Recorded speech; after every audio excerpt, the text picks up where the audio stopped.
All right, so in this video, we're going to go through sample question 95 from the Society of Actuaries ExamP list of sample questions. The question reads, X and Y are independent random variables with a common moment generating function. M of t equals e raised to the t squared over 2. We need to, and then also let w equal x plus y, let z equal x minus y. We need to determine the joint moment generating function for m, t1, t2 of w and z. Okay, so joint moment generating functions. One thing I do want to mention is this is probably not going to be super likely to show up. You're not going to get a lot of moment generating function questions on your exam. At most, maybe 2. Most likely just like 1 question. And it might be joint, it might be univariate, who knows. So if you're like really pressed on time, don't focus on these kind of questions too much. Okay, so we're asked to find m, the joint moment generating function of w and z, of t1 and t2. All right, and this should be a definition you're familiar with. You should have this memorized. The joint moment generating function is the expected value of e raised to t1 w times w plus t2 times w, z.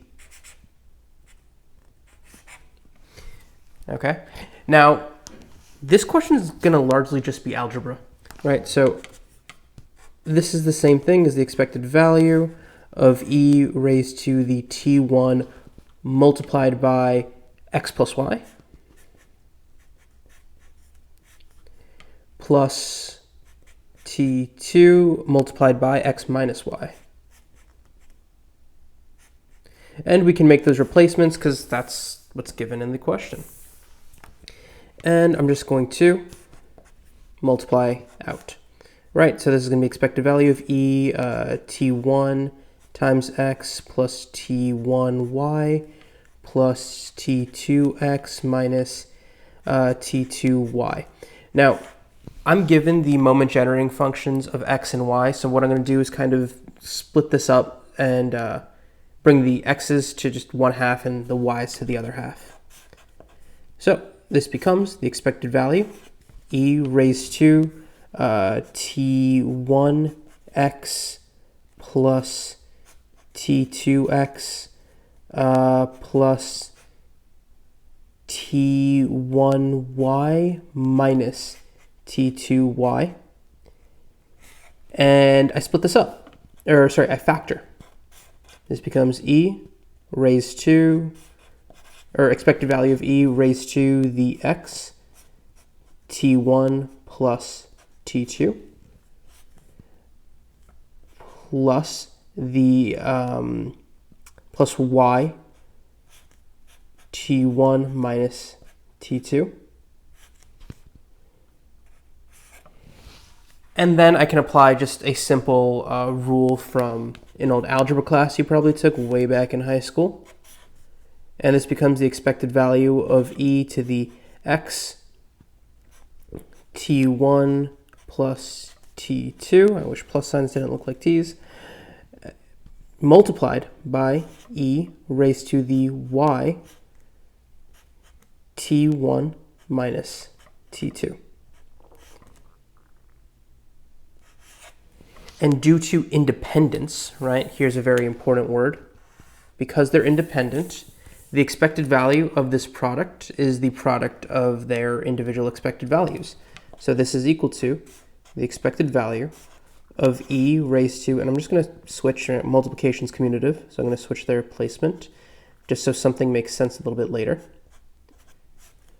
E raised to the t1 plus t2x times the expected value of e raised to the t1 minus t2 y. Just like that. I'll grab a second sheet of paper just to go through this. Okay, So now that I have these, it's important to remember a specific definition for the moment generating function of a single variable, right? So the moment generating function of some x for a value t is the expected value of e raised to the tx, which is exactly kind of the form these take, right? T1 plus T2 is that value there. T1 minus T2 is that value there.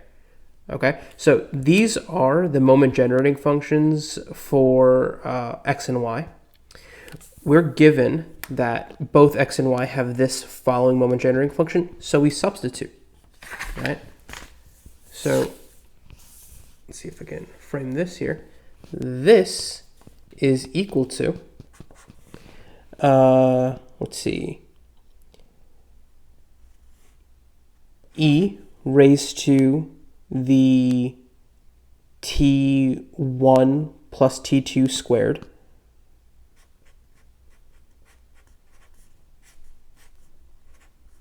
over 2.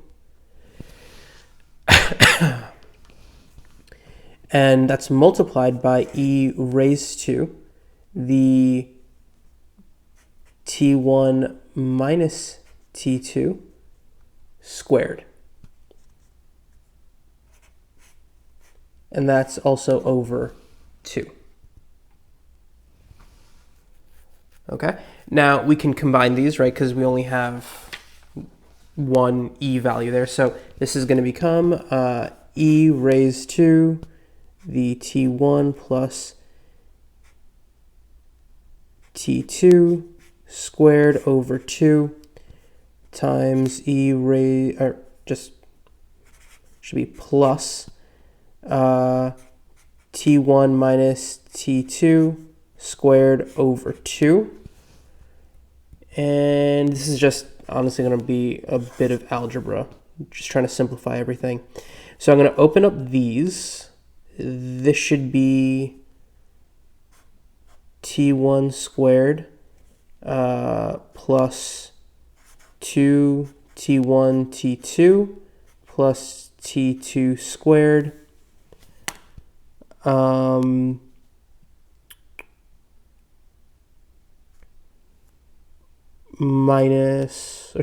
plus, opening this up, t1 squared minus 2 t1 t2 plus t2 squared, and all of that is over 2. So clearly these cancel. I can combine like terms, e raised to the t1 to the 2 t1 squared, right? Plus 2 t2 squared over 2. And cancel out the 2's. I'm left with e raised to the t1 squared plus t2 squared. And that lines up with answer choice E. All right, so overall, not too difficult of a problem, but let me just go over a couple of things that you needed to know. So we're talking about joint moment generating functions. You need to first, obviously, know the definition of a joint moment generating function. So WZ of T1, T2 is written as follows, right? E raised to this first item multiplied with the first random variable, right? Plus this second item multiplied by the second random variable. From there, I just did a bunch of algebra to rewrite this, all right?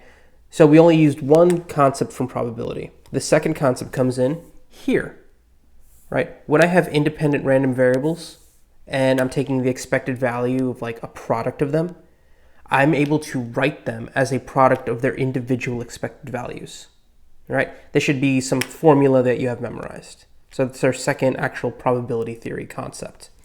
The third probability theory concept is knowing the formula or kind of definition of a moment generating function for a univariate random variable, right? Just for a single random variable. once I'm able to apply that to what I got here, more algebra, nothing too tricky about it. All right. Yeah, so if there are any questions, throw it down in the comments. I'll answer to the best of my abilities. If this video helped you out, hit the like button, subscribe. That totally helps me out. And if you want to see more questions like this, I got a playlist. Sample ExamP questions, adding more every day. All right, but other than that, I hope this helps.